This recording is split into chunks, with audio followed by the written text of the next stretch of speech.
அல்லாஹ் அல்ஹம்துலில்லாஹ் எல்லா புகழும் அல்லாஹ் உனக்கே சொந்தம் ஆகுமே.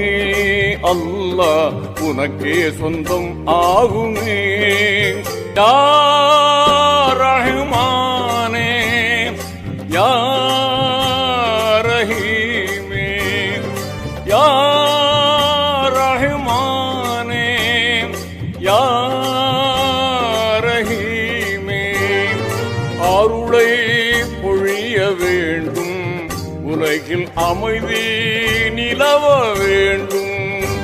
வையகமெங்கும் அமைதி இல்லை, தீய வன்முறையால் மக்கள் படும் தொல்லை.